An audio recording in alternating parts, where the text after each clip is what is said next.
Thank you, Matt. It's now 6:36. Stone cold fact, especially for us here on the morning show. Baked goods make just about everyone smile. Yeah, but let's face it, some of us are just better at it than others. In this week's Montana May, Justine Stewart takes us to an unassuming bakery in the town of Ravalli, where one woman's donuts have people from around the world stopping to take a bite. Gooey glaze dripping off a hot, freshly fried donut. It's a pretty mouth-watering sight, and it's something you can see and taste for yourself. If you are traveling up Highway 93 through Ravalli, make sure you look to the west. Nestled behind the railroad tracks is the Windmill Village Bakery, a place that has become a must-stop on the way destination. We get a lot of tourists. This corridor is pretty much the main road to everywhere that the tourists go out here in this part of Montana. The bakery has gotten so popular that I showed up on a Monday when they are closed. Usually lines are out the door, which means there's no time to talk. Of course, things weren't always this busy.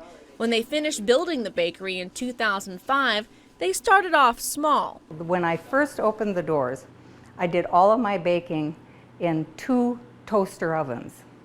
So I could fit 1 pan of 6 muffins in there, 6 cookies at a time, 1 pie. It didn't take long for customers to start asking for more. Well, what about pie? Well, how about bread? So we just kind of expanded depending on what the customers were asking for, and that's how it evolved. 4 ovens, 1 proofer, mixers, and 3 Butterball turkey fryers later, Nancy bakes from April straight through to the end of November. Her most popular item, easily the donuts. The donuts have taken on a life of their own. They're probably the thing we're most known for, are the donuts. So it was my mother's recipe. And after we had started in here, and I was trying to figure out some other variety things to do, I told Dave one day, I said, you know, I think I'm gonna do Mom's old donut recipe, but I'll just do it once a week, just a few, because nobody eats donuts anymore. And then people started asking for those every day, and then they started asking for them all day, every day. And so now, once we turn on the open sign in the morning, that's all we do are donuts. Everything that I make other than donuts, I have to have done before we flip on the open sign, because it's just constant donuts, because we like to serve them fresh. Which keeps customers coming back, the regulars and the tourists, many of which have actually planned their stop at the bakery after hearing about it on social media. Huge, huge impact, because you're not just confined to the local area. It is all over. We get people that come from the East Coast, from other countries, who say, we saw you on the internet.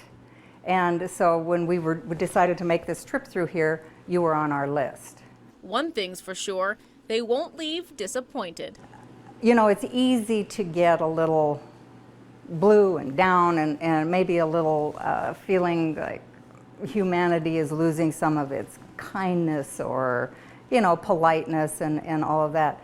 But we don't find that here at all. People are just wonderful. They come in, they're happy. They have to wait for donuts, you know, it lines up and people have to wait. They're jovial and they're happy and they say, no problem, it's okay, everything's good. So you see that wonderful side of humanity again. Which is easy when you're good at making smiles from scratch. In Ravalli, Justine Stewart, MTN News. Yeah. Wow. Mouth-watering. Windmill Village Bakery does take orders for Thanksgiving pies. You can find them online on their Facebook page and website. Oh, yum. We're going to take a quick break. We're going to dream about all of that when we come back. Much more Montana This Week.